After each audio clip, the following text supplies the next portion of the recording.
Boa noite, está começando pela rede CNT de televisão o Jogo do Poder, um espaço aberto para a discussão política. Nós, aqui da CNT, acreditamos que o debate, o contraditório, é ponto de partida para o exercício de um dos direitos mais fundamentais, o de ser informado com absoluta correção e transparência. Esse é o propósito, esse é o objetivo aqui do Jogo do Poder, que tem o enorme prazer de receber mais uma vez o secretário-chefe da Casa Civil, Nicola Michione. Boa noite, secretário.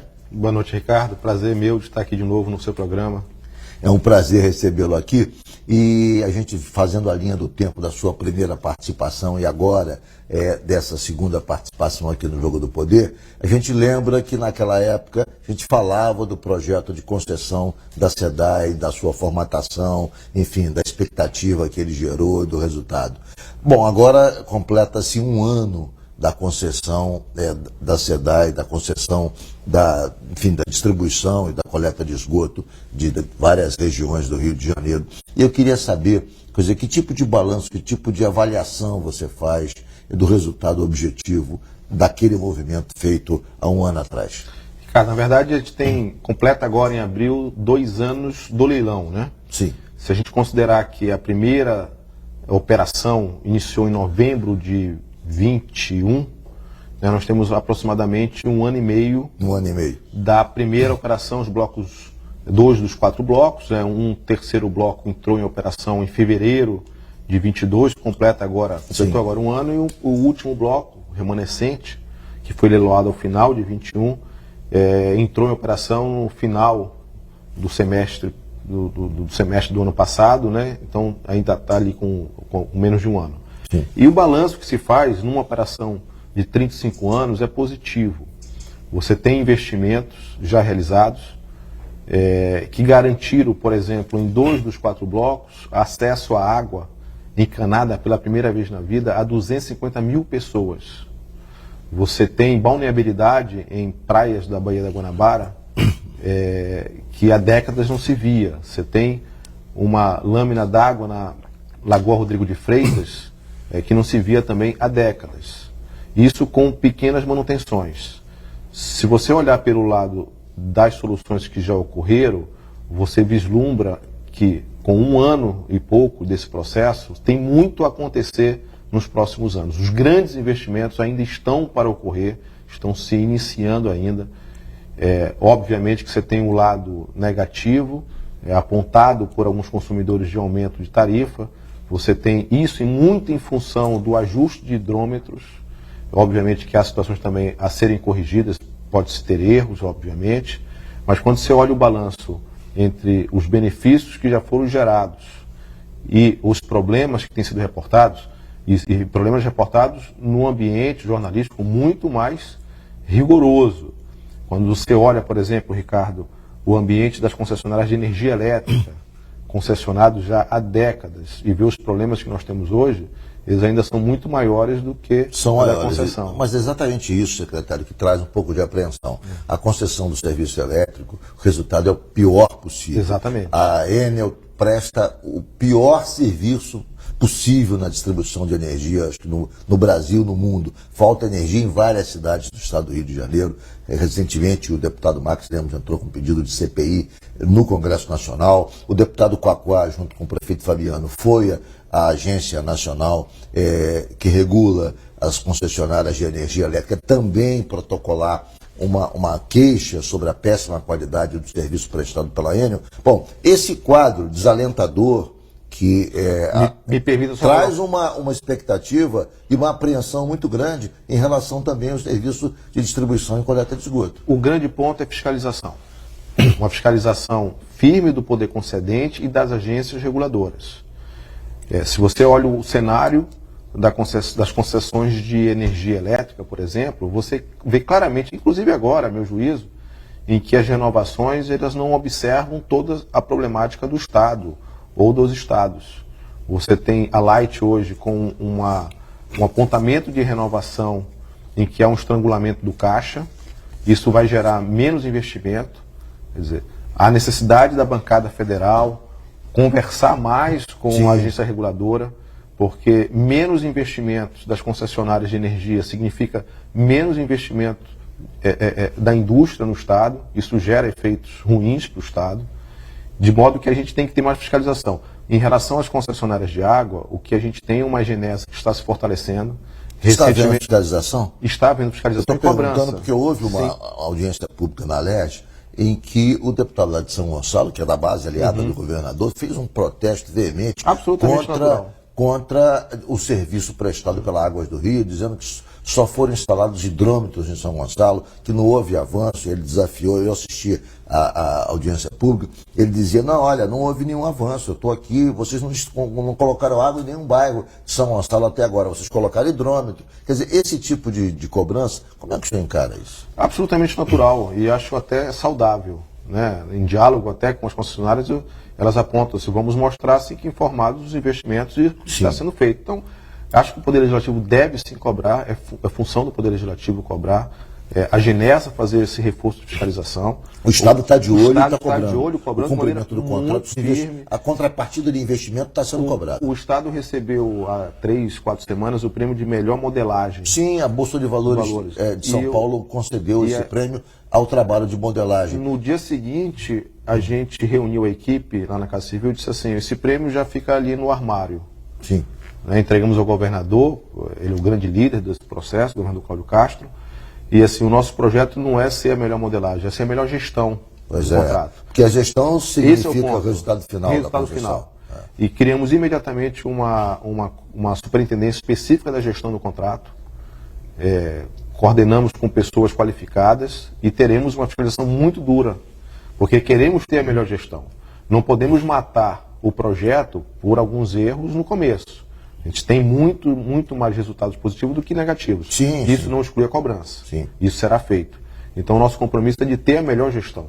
Quer dizer, o Estado está se preparando de maneira cautelar para evitar que se repita na concessão da distribuição de água o que aconteceu na concessão de energia elétrica. Né? Esse é o ponto. E com planejamento e calma, se faz isso. Nós temos 1 ano de operação em 35 anos. Obviamente que eu não vou estar no período todo. O que nós temos que fazer é criar os mecanismos no executivo, além daqueles já previstos no contrato de fiscalização.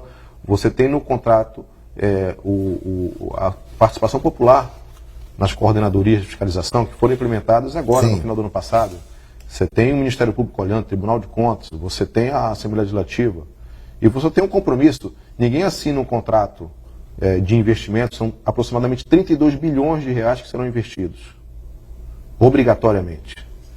E foi pago em outorga aproximadamente 25 bi no total. Municípios receberam recursos, primordialmente, e Estado. Ninguém assina um cheque desse se não vai cumprir um contrato.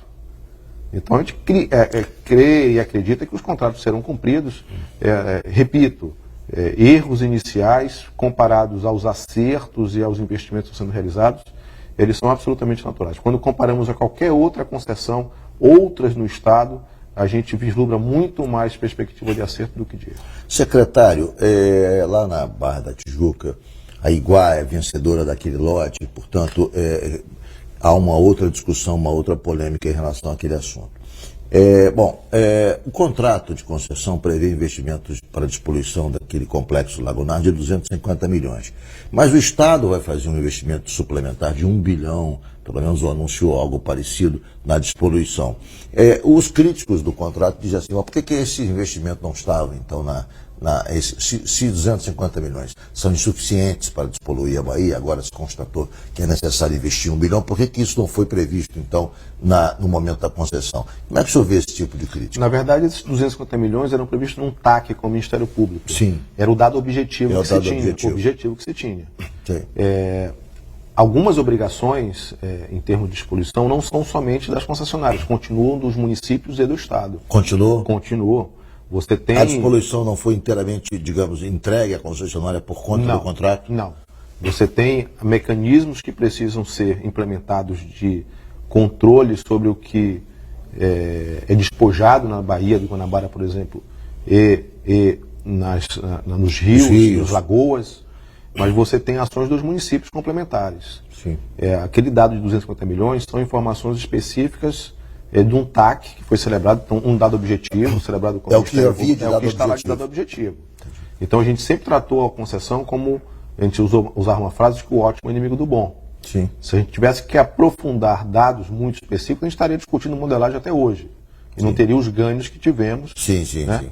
E efetivamente o que o Estado se compromete, naquilo que é competência dele, ele poder realizar investimentos complementares. Sim, Isso não significa não realizar investimentos que são de competência das concessionárias, o Estado não pode fazê-lo. Sim, sim. Né? São investimentos complementares. Como, por exemplo... Porque essa é a confusão. Na hora que se anunciou esses investimentos, logo os críticos começaram a dizer, mas peraí, isso não é responsabilidade da concessionária, isso não estava no projeto, agora o Estado vai começar a fazer, quer dizer, digamos, parte do que era compromisso da concessionária. Esse tipo de crítica começou a surgir no ambiente político. É perfeito, mas assim, esclarecimento, quando você mostra o contrato e a competência, isso fica bem claro.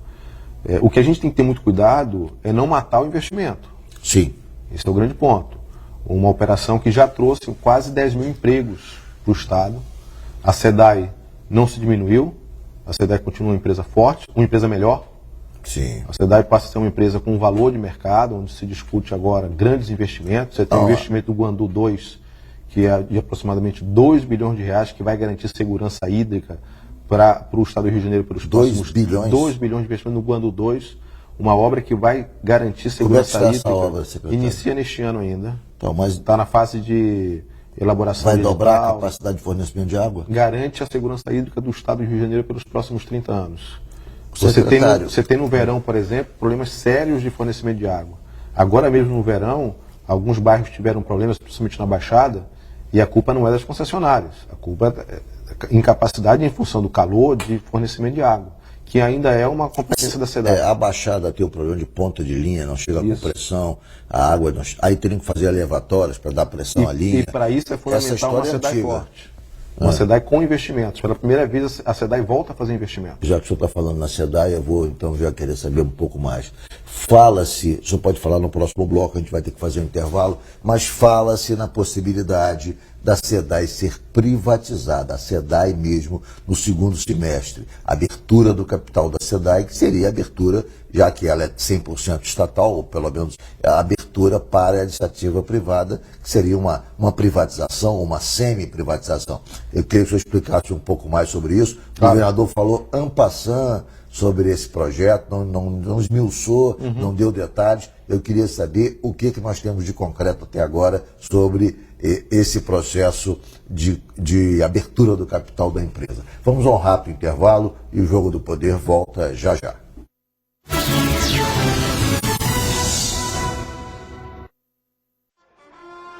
Esta mensagem é para você que torce e vive dizendo que dá o sangue pelo seu time. Agora é hora de dar o sangue para salvar vidas. Estenda a mão a quem precisa e ajude a transformar a esperança de muitos. Doe sangue, porque há vida em suas veias. Procure o Hemocentro mais próximo. A vida agradece. Uma campanha da rede CNT. Cada vez mais perto de você. Você escolhe seu caminho. Uma jornada cheia de ação espera por você. Conquiste uma nova fase. Seja sargento do Exército. Estão abertas as inscrições para o concurso de sargento de carreira do Exército Brasileiro. Você pode mais. Junte-se a nós. Inscrições em esa.eb.mil.br. Exército Brasileiro. Braço forte, mão amiga. Ministério da Defesa. Brasil, União e Reconstrução. Nós voltamos com o Jogo do Poder, recebendo aqui o secretário-chefe da Casa Civil, Nicola Miccioni. E falávamos no bloco anterior sobre a possível abertura de capital da SEDAI, a privatização da SEDAI, ou seja, seria a privatização da empresa que faz agora a produção de água. Eu queria saber o que tem de concreto disso. O governador chegou a dar uma entrevista em que falou de maneira genérica sobre essa possibilidade, que ela seria lançada no segundo semestre, que seria uma construção 2.0. O que tem de concreto nisso, secretário? Ricardo, o que tem de concreto é a ideia de estudos para entender o perfil da SEDAI frente a esse novo desafio, o desafio de gerar investimentos, de ter investimentos para, como já dito, segurança hídrica do Estado do Rio de Janeiro pelas próximas décadas. É muito importante o gestor planejar os próximos anos, para além das eleições, né? Sim, a gestão para além das eleições, sim, para sim. gerações. Sim. A gente tem hoje uma segurança hídrica razoável no Rio de Janeiro, em função de grandes investimentos nos anos 70. Né? Lameirão, Guandu, e nos últimos 20, 30 anos não houve grandes investimentos. E a população cresceu. Então é preciso fazer frente a esses novos investimentos. A SEDAI tem capacidade de investimento, tem fontes de financiamento, e o que o governador determinou é que se estudasse e se fará um chamamento para empresas poderem apresentar estudos ou contratar um grande banco de consultoria para se entender que tipo de abertura se poderia ter. Você tem N, e obviamente que isso vai depender de taxa Selic, do mercado no momento. Você pode ter uma alocação privada de capital pequena, você pode ter uma participação minoritária, você pode ter uma alocação de capital que vai além Dos 50%. dos 50%, mas efetivamente o que se tem é Pode ter elaboração de estudos. Pode ter um modelo em que vai além de 50%, mas o controle continua. Continua, Golden Share. Golden Share. Ou Você tem a você Petrobras como exemplo aí, ou você que a pode não participação privada é maior, mas o controle Mas do o governo. controle. Ou o estudo pode apontar para, e isso obviamente vai se discutir com o executivo e com o legislativo no momento adequado, não se fazer nada. Os estudos podem apontar que do jeito que está tudo bem. Perfeito. Então, assim, não há nenhuma Decisão tomada. Longe disso. O que há necessidade de sempre se olhar o mercado frente aos investimentos necessários que serão feitos, e nenhuma decisão será tomada sem estudos técnicos, sem a discussão com os órgãos de controle, com o legislativo, fundamentalmente, olhando o futuro da SEDAI. Se o mercado, se as condições de investimento, as condições até de obtenção de financiamentos pela própria SEDAI para fazer frente a investimentos necessários se mostrarem adequadas na situação atual, nada se fará. Se necessário, aporte de capital privado em participação, se fará com fundamentação técnica. Secretário, as pessoas ficam apreensivas em relação às concessões, em relação ao governo do Estado, por conta daquilo que eu falei, de outras concessões que não eram do Estado, mas que não deram certo. Mas há também concessões no âmbito do Estado que trazem apreensão. Eu vou citar o caso da Naturgy. Ela não faz os investimentos contratuais, ela está na iminente, ela tem um prazo ainda contratual de concessão, talvez de 4 ou 5 anos, vai vencer agora, mas eu participei, acompanhei algumas audiências públicas também na Alerj, e restou provado que ela não faz os investimentos. O deputado Hugo Leal, que é secretário de Petróleo, Mar, lá do Estado, esteve aqui e admitiu realmente esse é um problema. A Naturgy não faz os investimentos, está desrespeitando o contrato de concessão, e me parece que o Estado não encontrou um modelo ainda de puni-la, de dar uma sanção à altura do descompromisso dela com a sociedade fluminense. Como é que fica essa questão? Que tipo de avaliação o senhor tem desse problema? Na minha avaliação, é enorme, que é em relação a uma maneira absolutamente irresponsável e que a Naturgy se comporta à frente da concessão de gás no Rio de Janeiro. Isso é grave, isso trava investimentos importantes no Estado. O Estado fica menos industrializado a partir... Ela não leva o gás para o interior. A partir da falta de capacidade de infraestrutura de gás, de energia, água. São todos elementos que, no conjunto, quando a gente olha um Rio de Janeiro menos dependente do petróleo, com uma industrialização maior, precisa de que essas concessões funcionem. Sim, sim. E o Estado tem que fiscalizar, mas também, repito, não pode demonizar problemas passados. Vamos olhar. Concessões ruins feitas, nós temos várias, né? Nós temos problemas no Supervia? Não, o setor de mobilidade urbana do Rio de Janeiro precisa ser enfrentado. Barcas, trem, etc. Todo mundo querendo entregar a concessão e Estado... Concessões feitas há 10, 15, 20 anos. O governador Cláudio Castro esteve já com a Naturgy e deixou bem claro, não haverá uma antecipação ou uma renovação. Eles querem antecipação não. Alegam que não querem fazer o investimento porque tem pouco prazo, mas há mecanismos no contrato de ressarcimento óbvio. Evidente. Ainda que o contrato se expire, há mecanismo de ressarcimento pós-contrato. E nesse sentido há processos sancionatórios em curso na Genesa justamente para isso. Vamos respeitar o contrato. Sim. E tramitar os processos sancionatórios cabíveis. Sim, sim. E o que há hoje, o deputado secretário Hugo Leal, que cuida da pasta hoje, tem a missão justamente de fazer essa modelagem olhando os próximos 20, 30 anos do setor de distribuição de gás. Sim. Né? O que é uma oportunidade ímpar para o Estado. não só em termos de outorga, que pode gerar novos investimentos, mas para trazer novos players. Talvez não só um, você pode fazer por blocos, você pode fazer por setor. Sim. Então, assim, olhando o copo meio cheio, a não renovação automática, a não antecipação da renovação gera uma oportunidade para o Estado. Eles estão pressionando para que haja renovação automática. Não há pressão com o governador Cláudio Castro. Há o estudo, a modelagem correta no tempo adequado, já foi deixado claro para a empresa, já foi deixado claro para o setor que será estudado, e essa modelagem discutida também com o Legislativo, com os órgãos de controle e com o setor produtivo, fundamentalmente. Você tem que conversar com o FIJAM, FEComércio, Associação Comercial, enfim, com os setores produtivos, que modelo atende melhor o crescimento do Estado, principalmente o industrial. Sim. Você tem falhas de mercado que precisam ser supridas pelos serviços públicos. Trazer para o Estado também não é a solução. Sim. Né? O Estado não vai ter capacidade de investimento. Sim. E não é o player ideal. Não, mas há outras mais empresas mais interessadas, certamente, vários. se houver uma licitação. Então, olhemos o copo meio cheio e temos a oportunidade de ver isso como uma oportunidade. Oportunidade de fazer uma modelagem mais adequada e trazer investimentos para o Estado. Eu acho que esse é o grande ponto. E cobrar da empresa atualmente que os investimentos sejam feitos, porque, bem colocado por você, Ricardo, o contrato prevê mecanismo de ressarcimento ao fim. Exato. Obviamente. Isso é natural. Todos que acompanharam a audiência pública na argumentação, e eu estava acompanhando, o deputado que conduziu, olha, mas há mecanismo de ressarcimento, como é que o senhor está dizendo que não vai investir porque seu contrato vai ser esperado daqui a 3 anos? Isso não é coerente, isso não tem amparo na letra fria do contrato. E justamente esse tipo de não investimento gera do Estado a certeza de que deve fazer uma nova concessão. Quer dizer, acaba se dando um tiro no próprio pé. Exato. E esse quadro de colapso das concessões de mobilidade, como é que você analisa isso? Que tipo de solução o Estado, quer dizer, além da Secretaria de Transporte, porque essa é uma questão do governo do Estado, que não é uma questão específica só do secretário, é uma questão que preocupa porque, enfim, é uma que transpassa todos os setores, afeta a população de maneira geral. Quer dizer, como é que o Estado está vendo esse problema e que tipo de, digamos, solução de saída vocês estão vislumbrando para esse colapso dessas concessões? Primeiro, assim, uma percepção clara é de que anos de não investimento geram um problema que quem sofre é a população. Você não tem meio metro de metrô nos últimos anos construído. Sim. Você vê São Paulo que permanentemente crescendo.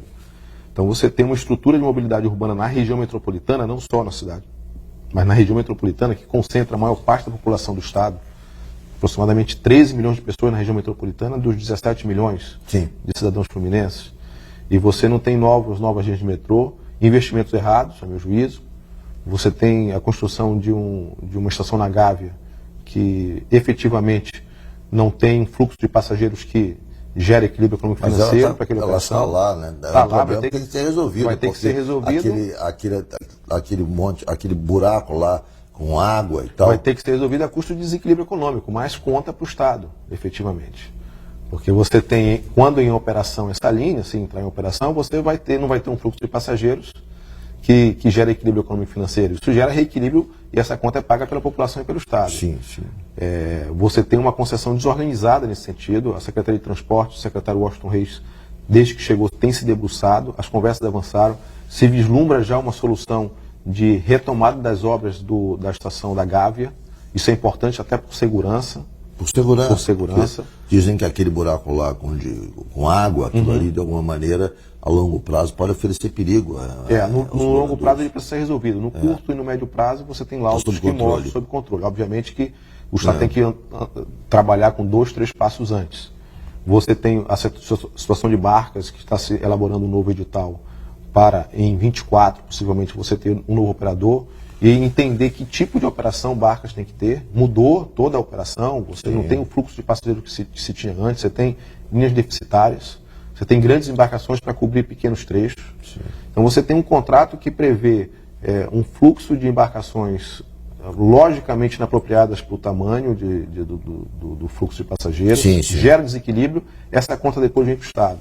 Você tem a Supervia com graves problemas de investimento pelo concessionário. Exato. E o Estado tem sido muito duro. Muito duro, aplicou várias multas, o governador foi duro e tal, mas eles ficam, roubaram o cabo e tal. E não é só um problema de segurança, tem um problema de operação. e isso não deixamos passar. O governador foi duro, o secretário tem sido duro, as reuniões são sempre muito duras. Outro ponto, a gente não pode assumir o serviço, porque sempre vai ser a pior solução, a meu juízo. O que nós temos que fiscalizar mais forte. Então você tem um cenário de concessões no Estado hoje, que o governo do governador Cláudio Castro assume, que são gerados lá atrás. Você tem mobilidade urbana complexa, você tem É por isso uma que concessão... traz apreensão a questão da distribuição Lógico, de água, sempre. porque nós estamos num universo de problemas em meio a concessões públicas do governo do Estado. A Naturge, a Supervia, a Eletricidade é federal, Barcas, enfim. Energia não é federal. Não. Mas enfim, energia não é do Estado. Mas enfim, dentro do Estado do Rio de Janeiro, portanto o reflexo é no Estado do Rio de Janeiro. E você vê em outros estados situações similares, né? Exato. Teve problema de energia em Goiás, teve uma discussão agora grande de venda de ativo no Ceará, ou no Pará, enfim. Você olha, quando você consegue enxergar o quadro todo, você vê um elemento comum: fiscalização. Fiscalização e cumprimento de contrato. Sim. Se não se tiver desde o início rigor com isso, lá na frente a conta Até chega. porque não tem como, na reta final, o cara deixou de investir durante 30, 20 anos, você nos últimos 5 anos tentar exigir tudo que não foi feito lá atrás é impossível, do ponto de vista prático. E eu acho que nesse ponto é fundamental, tanto a Alerj como agora o poder concedente, ser mais rigoroso ainda, olhar os investimentos no início. Se isso se faz no início, a correção se dá muito mais rapidamente. Vamos a um rápido intervalo, o Jogo do Poder volta já já, hoje com o secretário-chefe da Casa Civil, Nicola Mittioli.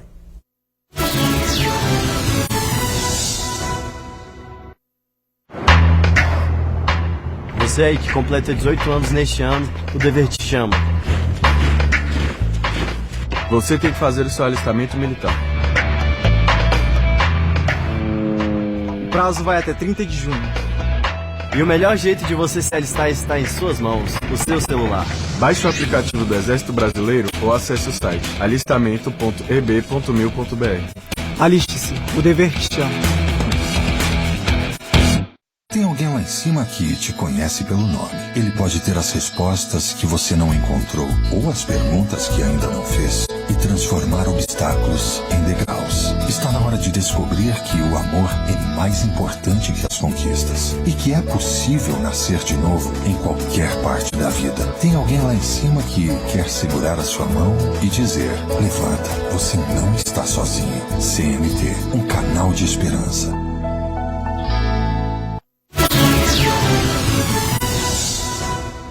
Voltamos com o Jogo do Poder, recebendo aqui o secretário-chefe da Casa Civil, Nicola Mittioli.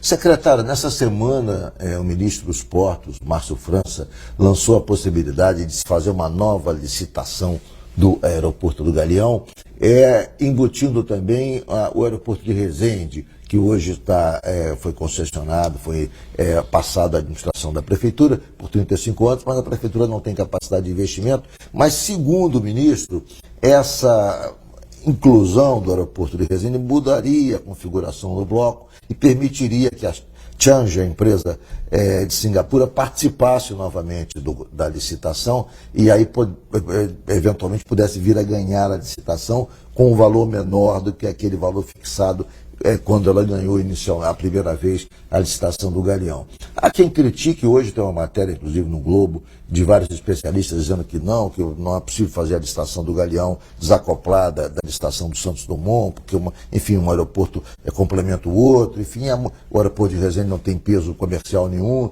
enfim. Qual é a sua avaliação, secretário? Mais um caso em que uma concessão não diria mal formulada, mal fiscalizada, gera problemas depois de algum tempo. Sim. Esse é o grande ponto. E nós temos no caso do Galeão, um caso clássico em que o poder público ele deixa o mercado se desorganizar. Você permite, por exemplo, no caso concreto do Galeão, o Santos Dumont crescer além de sua capacidade. Sim. E aqui me permita, Ricardo, uma vitória do governador Cláudio Castro, quando ele puxa de maneira muito veemente com o então ministro Tarcísio de Freitas, criando um grupo de trabalho específico, com a participação de entidades empresariais do município de Rio de Janeiro. Esse trabalho tirou o Santos Dumont daquela 7ª rodada dos leilões que ocorreu em 2022. Isso permite, então, que o Santos Dumont possa ser repensado. E nessa mesma matéria em que o ministro Márcio França aponta essa possível solução, ele já aponta também que não crescerá o Santos Dumont em novos já cresceu voos. muito, né? Já muito. Tem a quantidade de voo. A capacidade operacional do Santos Dumont é menor do que 10 milhões de passageiros ano. Né? Ela está com perspectiva esse ano de 12 milhões. Então, trazer o Santos Dumont para a sua capacidade operacional já é uma vitória do poder público, das entidades empresariais, sim. em poder não canibalizar o Galeão. Esse é o grande ponto. Não se pode olhar o Galeão sem se olhar o sistema multi-aeroportos. O poder, no caso regulatório, aí, o poder fiscalizador, ele tem que entender que os dois aeroportos são complementares e eles não impactam somente a economia do município, do estado, mas do Brasil como um todo. Exato. Você não pode desorganizar a grande porta de entrada do país, que é Rio, São Paulo complementarmente, ou vice-versa. Sim. E o Galeão, então, enfrenta um processo de canibalização pelo Santos Dumont, operado pela Infraero, com o Galeão sócio, com a Infraero sócia do Galeão. Quer dizer, a Cheng, que é uma das maiores operadoras do mundo, registra o seu interesse de não continuar com a operação no Depois ano passado. Volta atrás. Volta atrás. Há uma dificuldade jurídica que está sendo discutida no Ministério, como voltar atrás no ato já formalizado.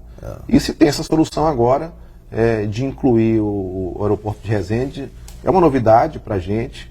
O que nós entendemos e a determinação do governador Cláudio Castro é: qualquer solução para o Galeão, ela só será adequada se o poder concedente, se o poder fiscalizatório olhar o Santos Dumont junto. Sistema multi-aeroportos, complementar.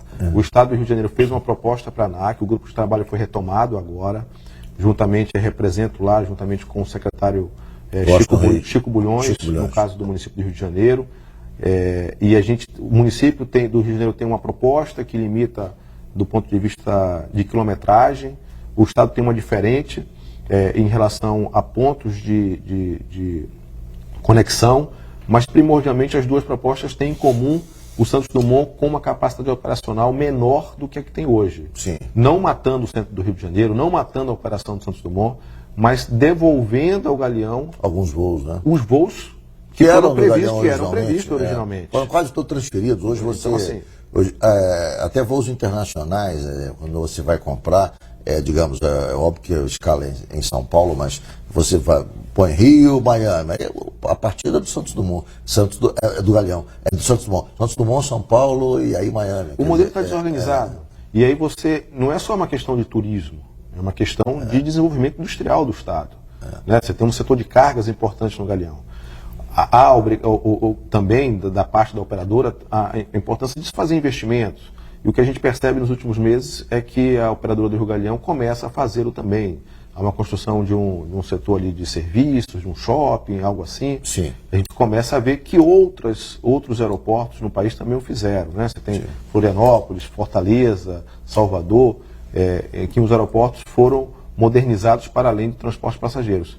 Mas o que o governo do Estado espera da nova administração, do governo federal, é que olhe o Galeão como um equipamento importantíssimo para o desenvolvimento do Estado. Os investimentos que o Estado precisa fazer, o fará. O município também já se comprometeu nesse sentido, mas nós não podemos ter um Santos Dumont inchado. Isso matou efetivamente o Galeão. Secretário, mudando um pouco a nossa pauta, falar um pouco sobre o Consud. Foi realizado aí, mês passado, o Consud, uma importante reunião, reunindo os governadores do Sul e do Sudeste, então, enfim, que respondem por 88% do PIB nacional, esses estados. Se reuniram aqui e um dos pontos discutidos foi a questão da dívida dos estados com a União. O governador Cláudio Castro, durante o evento, chegou a fazer críticas à forma como o governo federal tem se comportado, não agora, mas ao longo do tempo, ao longo enfim, dos últimos anos, na cobrança dessa dívida, a agiotagem pura e tal, se referindo aos juros cobrados dos governos estaduais. Vocês tiveram em seguida uma reunião, o senhor participou com o ministro Haddad em Brasília, durante a qual o governador Cláudio Castro ponderou a necessidade também de se fazer uma nova modelagem na dívida dos estados em relação à União. Eu queria que o senhor falasse um pouco sobre isso, sobre a importância do Consud e as suas consequências práticas nos estados, especialmente no Rio de Janeiro. O Consud do Rio de Janeiro, Ricardo, foi histórico. Todos os estados da região sul-sudeste participaram, seus governadores vieram, muito bem organizada na FGV pelo nosso secretário-chefe de gabinete, Rodrigo Abel, e a gente teve uma discussão de 3 temas fundamentalmente: Pacto Federativo, a reforma tributária e a dívida pública. Você bem colocou, os 7 estados responsáveis por 85% do PIB brasileiro, também responsáveis por mais de 90% da dívida pública. E são os estados que mais investem. Sim. E você tem uma dívida herdada por décadas pelos atuais governantes que cresce além do crescimento do PIB dos estados. Sim. Ou seja, os estados que mais investem em infraestrutura no país estão sendo tolhidos de sua capacidade de investimento porque o serviço da dívida é maior que sua capacidade de pagamento. Então você tem uma situação claramente em que o país perde. O governo federal faz pouquíssimos investimentos. Os estados que têm maior capacidade de caixa livre não fazem os investimentos necessários na infraestrutura. E os estados, principalmente Rio, São Paulo está com um crescimento de dívida absurdo. Rio Grande do Sul quebrado, Goiás e Minas Gerais dentro do regime por liminares, e o estado do Rio de Janeiro, que conseguiu repactuar a sua dívida, no dia seguinte já tem perdas substanciais por conta do próprio limitação de ICMS do governo federal. Então é um modelo em que a gente fica brincando, fazendo de conta de que vai fazer um pagamento ao longo de 30 anos, em que fatos de príncipe, fatos que vão alheios à vontade do governo estadual, o impedem de fazer seu processo. Foi a reunião com o ministro Haddad, com as ponderações que vocês colocaram? Foi bem receptiva, ele não tinha conhecimento de alguns dados, ele se assustou com alguns dados, isso é importante, e se comprometeu a avaliar melhor. A gente aguarda a boa vontade do novo ministro, né? É uma boa vontade que nós não tivemos com o ministério anterior, isso é um ponto. Foi sempre muito belicosa a relação. O ministro Paulo Guedes se comportava de maneira absolutamente antagônica, como adversário até dos estados, especialmente do Rio de Janeiro, o que causava surpresa, porque ele é daqui, inclusive. Um estado que gera, exatamente. Um estado que gera mais de 400 bilhões em impostos para a União, não pode ser tratado da forma como era tratado. Exato. O retorno disso chega a 10%. Quase que não assinou o acordo de recuperação da dívida. Foi um parto. A maior parte das questões foram decididas em função de ações judiciais do Estado junto ao Supremo Tribunal Federal. Então, assim, o que nós temos é que olhar a dívida. Um dado importante, a capacidade de pagamento é um índice do Tesouro Nacional chamado CAPAG, que é o índice de capacidade de pagamento. O governador Cláudio Castro pegou o governo com um índice D. E são 3 ou 4 itens, e todos os itens, menos a dívida pública versus a receita corrente líquida, saíram para a letra A. O Estado hoje é B na sua capacidade de pagamento. Minas Gerais, que é considerado um exemplo de gestão, saiu de B para D. E Rio de Janeiro saiu para B agora. Sim. E só não somos A, porque a gente tem uma dívida de quase 180 bilhões, hoje 172 bilhões. 172 bilhões. Que é reajustada por índices. Falava-se em 250 bilhões. Já teve na assinatura do regime alguns ajustes. Acredito, e há estudos nesse sentido, que podem apontar para uma redução ainda maior dessa dívida. Sim. E o que é importante os estados precisam ter sua capacidade de pagamento que não prejudique sua capacidade de investimento. Porque você só paga essa dívida com o crescimento. Você não pode limitar o investimento do Estado, porque senão você não vai gerar capacidade de pagamento. E essa era uma discussão muito firme do governador Cláudio Castro com o ministro Paulo Guedes. Não, exatamente. Ora, tanto que como eu vou pagar você se eu não cresço? Impedir a contratação de servidor público, ou seja, se você... há uma necessidade social de se ter novos hospitais, de se ter novos, enfim, contratar novos profissionais para a operação desses novos hospitais. E sim, estou dando esse exemplo, mas há a necessidade de se contratar policiais, porque você tem a morte de policiais, a população cresce e não se pode fazer nada. O Estado vai estar numa camisa de força. Sem segurança pública, sem investimentos sociais, sem investimento em estradas e infraestruturas de logística. Então, era uma insensibilidade inacreditável. E a gente espera, então, que esse debate possa trazer luz, principalmente sobre este item. A capacidade de pagamento, ela só pode ocorrer com investimentos. E os estados, principalmente Rio Grande do Sul, Minas Gerais, Rio de Janeiro, Espírito Santo e São Paulo, precisam poder fazer investimentos para poder fazer frente ao seu endividamento. Secretário, preocupa também aquela decisão tomada no governo anterior de desoneração do ICMS. Isso é mais um elemento até para que o Estado peça a revisão do modelo de pagamento da dívida. Como é que o governo federal impõe uma redução do ICMS, que parece que vai dar uma redução de 8 bilhões, 6 bilhões, fala-se até em 10 bilhões na receita anual do Estado, e exige que se cumpra o pagamento da dívida tal qual foi combinado lá atrás. Quer dizer, é incoerente, né, secretário? Efetivamente, o impacto neste ano de 2023 projetado de 10 bilhões de 10 bilhões. Imagina, como o Estado pode... Líquido para o Estado é menos que 6, se considerar algumas receitas obrigatórias de saúde e educação, seria 4 e pouco. Mas você tem um ponto principal que não é só o Estado que sofre com isso. Sofre muito mais os municípios. Sim. Né? Então, assim... O município do Rio de Janeiro parece que perde 1 bilhão. Já se iniciou um debate Duque de Caxias, por conta da Reduc, parece que vai ter uma perda de receita de 500 milhões. Quer dizer, é insustentável. Houve uma reunião essa semana com os secretários de Fazenda. Uma das medidas já é um aumento do preço médio ponderado da gasolina. Isso deverá gerar algum alívio de caixa já para 23. E há uma discussão para 24 ainda sendo entabulada. Essa proposta do ministro Haddad, que teria se não estou equivocado, 23 ou 25 bilhões para ressarcimento dos estados, isso de alguma maneira atende? Não atende totalmente porque ela será feita em 4 anos e ela é parcial. Quando você olha a perda, ela não cobre totalmente a perda e ela será diferida, diluída em 4 anos. Né? Entendi. Então não resolve um problema. Então o Estado tem que se readequar, porque ele tem uma LOA, uma lei orçamentária anual, numa lógica, e depois você tem uma perda não prevista. Sim. Então, enfim, é um debate que o governador Cláudio Castro já iniciou. Semana tivemos reuniões sobre isso, juntamente com o presidente Bacelar da Alerj. Vamos levar esse tema à discussão nas próximas semanas, meses, para que em 24 nós não tenhamos nenhum tipo de problema. Essa perda de 10 bilhões, quer dizer, projetada esse ano, quer dizer, isso pode, quer dizer, tirar o Rio dessa situação de absoluto conforto, se persistir esse quadro de perda de ICMS sem nenhum tipo de solução nos próximos anos, né, secretário? Sim, por isso a importância de se discutir hoje soluções e não se esperar quando o problema já estiver na porta, né?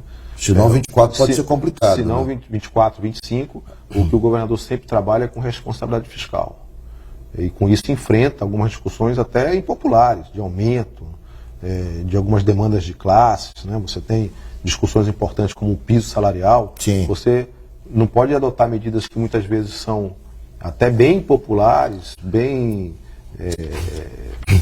vou dizer assim, populares do ponto de vista, mas irresponsáveis no longo prazo. Sim, sim. Então, assim, todas as ações do governo do Estado também se olham no futuro. Nós não podemos chegar em 27, próximo governante, com qualquer tipo de responsabilidade. Perfeito. Então, as medidas que deverão ser adotadas o serão hoje. Vamos a um rápido intervalo. O Jogo do Poder volta já já com o secretário Nicola Michioni.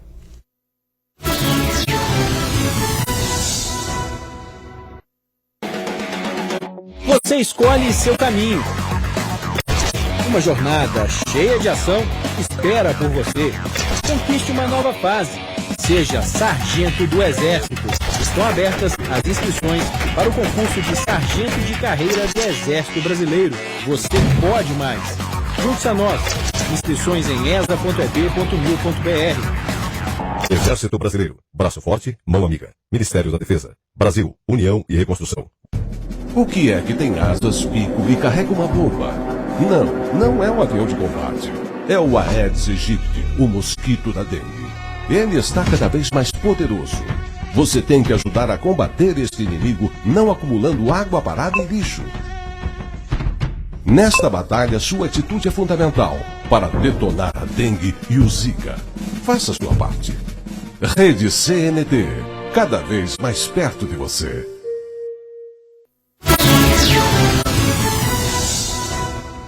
Voltamos com o Jogo do Poder, recebendo aqui o secretário-chefe da Casa Civil, Nicola Michioni. Secretário, essa semana saiu uma notícia dando conta de que o processo de concessão do Maracanã vai sofrer mudanças por conta de uma provável exigência do TCE. O TCE quer fazer mudanças e eu queria saber quais são as mudanças que devem ser feitas, que tipo de... se já chegaram ao senhor essas mudanças e que tipo de avaliação o senhor tem dessa proposição. Bom tema. Maracanã sempre envolve muita paixão. E o governo tratou esse tema com muita responsabilidade, né? A TPU, hoje com o Flamengo e Fluminense, ela foi ofertada lá atrás ao Vasco, que não a aceitou. Então, passaram a operar Flamengo e Fluminense numa lógica dialogada, né? Sim. E essas TPUs foram sendo renovadas enquanto todo o processo de construção da modelagem foi feito. Sim. Apresentado ao TCE em julho de 2022, o processo foi suspenso à véspera da eleição, sendo que todo o mercado elogiou muito todo o processo, inclusive os clubes, né? O TCE entende que alguns pontos são divergentes das práticas por ele determinadas. A gente tem um processo de concessão que ele é inédito do ponto de vista de gestão do equipamento como uma praça de futebol. O Maracanã é um templo de futebol, não é um templo de shows, não é um templo de eventos. Ele é tombado para o futebol. E essa foi a lógica do edital. A gente, em discussão com o Tribunal de Contas, com os apontamentos preliminares, já fez alguns ajustes, justificamos outros. A gente teve, no julgamento esta semana, o início de julgamento, um voto contrário do relator, um relatório do Ministério Público de Contas acatando algumas questões, sugerindo esses ajustes, e o Estado foi pedido vista por um dos conselheiros, e ao final do julgamento o Estado vai entender que pontos são esses e, se necessário, vai republicar o edital. O Estado tem total ciência e consciência de que o Maracanã precisa ser gerido na lógica do futebol. A gente Eu falo sobre isso agora na lógica do futebol. Eu quero entender um pouco melhor isso. Isso significa dizer que não serão permitidos shows lá, porque o Maracanã já foi palco de grandes shows. Me lembro que Frank Sinatra, há 30 anos atrás, se apresentou no Maracanã, 40 anos, enfim, muitos anos atrás. Ou seja, é também um palco e foi utilizado inúmeras vezes para espetáculos. Nós não podemos tirar do Maracanã jogos importantes. Não digo tirar jogos, mas eu quero saber se pode compatibilizar. E se pode compatibilizar, em sendo usado para espetáculo, ele tem uma outra fonte de receita. Isso, mas nada impede. O que você não pode é, por exemplo, prejudicar o gramado no meio de uma temporada. Não, é evidente. São situações como essa. Evidente. E a gente vê hoje em outros equipamentos esse tipo de situação.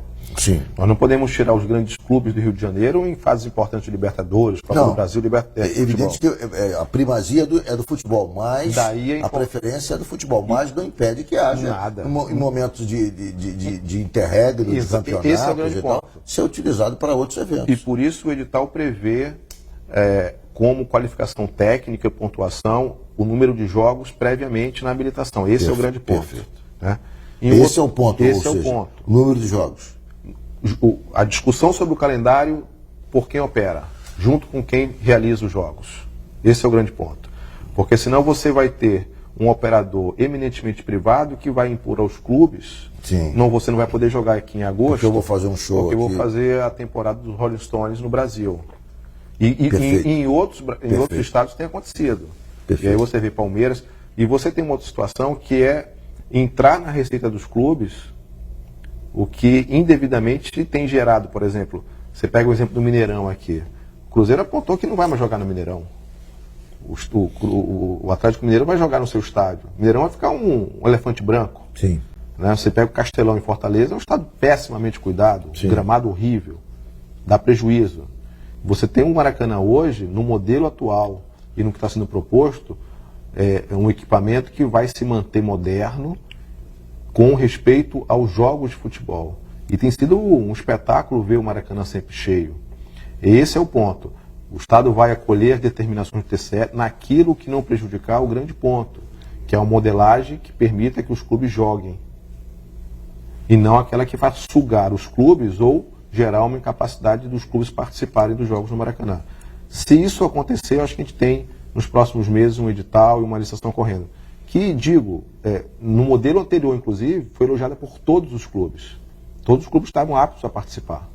Então não houve, mesmo naquela Mas o modelagem... TSE resolveu dar uma Suspendeu, ele discute... brecada nele. Discordamos sobre alguns pontos, faz parte do processo democrático os órgãos de controle apontar melhorias, e assim o fizemos. Qual foi o ponto central da discordância do TSE? Teve um ponto que o senhor diria importante. que foi o maior óbice?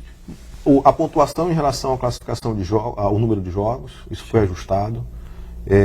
Tem um ponto que discordamos, que é o Estado entrar na receita dos jogos. Nenhum estádio do mundo onde o Estado, o dono do equipamento, entra na receita dos jogos, isso funciona no médio e longo prazo. Isso a gente tem demonstrado para eles, espera que isso seja acolhido. E nós temos um ponto que foi a fundamentação da modelagem. Como é uma proposta de técnica e preço, a gente esperava que essas informações sobre modelagem elas não ficassem públicas para não sugestionar os proponentes. Então isso ficou não aberto, né, em função da decisão do Tribunal de Contas. Nós abrimos as informações mostrando que havia uma fundamentação. Sim. Há outros pontos muito específicos em cláusulas que já foram ajustados, aí são menores, mas você tem esses pontos que eu apontei como os Secretário, principais. outro tema. O Estado vai fazer concessão? Como é que vai resolver a situação da Laguna, a Lagoa Rodrigo de Freitas, que é um complexo, enfim, importante e que vem de um litígio com o antigo, enfim, locador, que alega que tinha que continuar lá por conta de um ressarcimento, teve a pandemia, enfim, uma história que a justiça vai dizer quem está certo. Já disse, né? disse. O Estado já retomou o equipamento, conseguiu retomar no ano passado, foi uma discussão longa na justiça. Pois é. Ele limpou o equipamento está lá preservado. Estamos concluindo agora o processo o processo de licitação. Se não houver nenhuma determinação do governador no sentido de utilização por outra secretaria, como equipamento finalístico de alguma secretaria, ele deverá ser licitado. Sim. Nos próximos, o edital deve estar concluindo para os próximos 1 mês, 2 meses no máximo. Sim. Isso está na praça. É um equipamento importante turístico da cidade. Exato. Hoje está preservado e será licitado aí de uma maneira muito mais tranquila, prática, né? Porque é um equipamento quase de permissão, cessão de uso por aluguel, né? Sim, aí sim. é mais simples. Em cinemas, em restaurantes. O que é enfim. importante é preservar as características gastronômicas, culturais, turísticas. Isso. Então, assim, o novo operador que ganhar num leilão aberto de propostas, quem dá o maior valor, vai poder, preservado as características gastronômicas, culturais, turísticas do equipamento, né? Equipamento importante ali na Lagoa, que está sendo revitalizada, vai trazer mais um equipamento importante para o município e para o Estado. Nós estamos aí quase encerrando o programa, mas eu queria falar um pouco sobre um tema que desapareceu do noticiário. Foi, durante a campanha, apresentado com muito, enfim, com muita ênfase, mas depois não se fala mais, que é o Pacto RJ, investimento de 25 bilhões. Mas isso está, digamos, em andamento? Que tipo de balanço o senhor faz do Pacto RJ? As obras foram realizadas, não foram realizadas? Obras, várias delas com recursos da concessão da SEDAI, enfim. O que tem de balanço concreto? Não se fala mais no Pacto RJ, secretário. Eu convido a todos a olhar o site pacto.rj.gov.br. É um dos sites de maior transparência no país, elogiado hoje pelo Tribunal de Contas da União, inclusive. Muitos ministros consideram o melhor site de acompanhamento de projetos do país hoje. Sim. Hoje ele é modernizado todo mês. Você tem georreferenciamento, você tem uma aba nova chamada Geopacto, onde você consegue abrir o Google Maps, ali olhar todas as obras naquela região específica, com abertura de SEI, todas as informações públicas, a empresa vencedora, todos os documentos abertos, pagamentos feitos, fotos e vídeos das obras, em relação com outras obras similares. Hoje você tem mais de 700 ações ali cadastradas. Você tem quais concluídas, quais em execução, quais suspensas por alguma determinação, com muita transparência. E você teve, semana passada, a entrega pelo governador Cláudio Castro, junto com o secretário de Saúde, Dr. Luizinho, do Hospital do Câncer. Hospital do Câncer, né? de Friburgo? Não, aqui da região metropolitana. Você tem ali as fotos do Museu da Imagem do Som, do teleférico, você tem todas as informações de estradas, inclusive mostrando no Google Maps. O teleférico não foi ainda reinaugurado. Não, está em curso ainda, todo o processo. O Museu da Imagem do Som também são obras complexas. Pois é. Né? Os atrasos são ali apontados, enfim, com transparência. Mas o Museu da Imagem do Som é outro. É outro que está andando. Uma obra emblemática que se prometeu. O respeito com o recurso público, mas principalmente com transparência. Você tem as informações ali. E o site hoje permite ter o acompanhamento. Você tem a delegacia que está em reforma, ou a estrada a RJ ou a Vicinal que está em reforma, você tem todas as informações ali. E é um site que hoje é um grande portal de informações gerenciais das obras do Estado.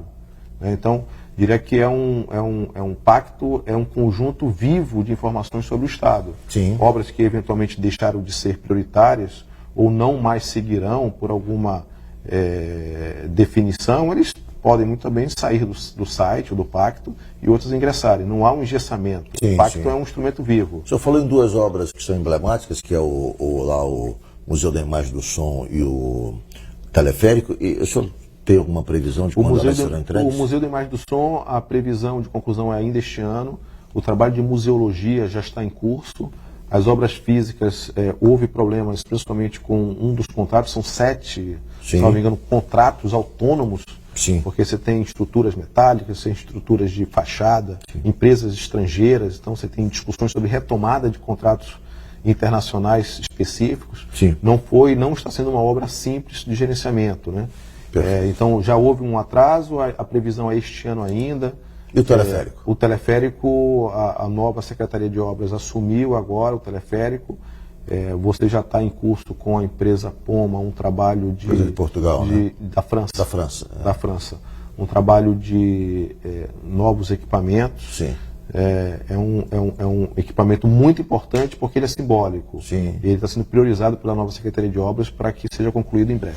Secretário Nicola Miccioni, foi um prazer enorme recebê-lo nessa meu, noite Ricardo. aqui no Jogo do Poder mais uma vez. Obrigado pela entrevista. Obrigado. Muito obrigado por ter comparecido. Sempre à disposição. Muito obrigado a você que nos acompanhou de casa. O Jogo do Poder, como sempre, volta no próximo domingo, às 10h30 da noite. Muito obrigado pela sua audiência e até lá.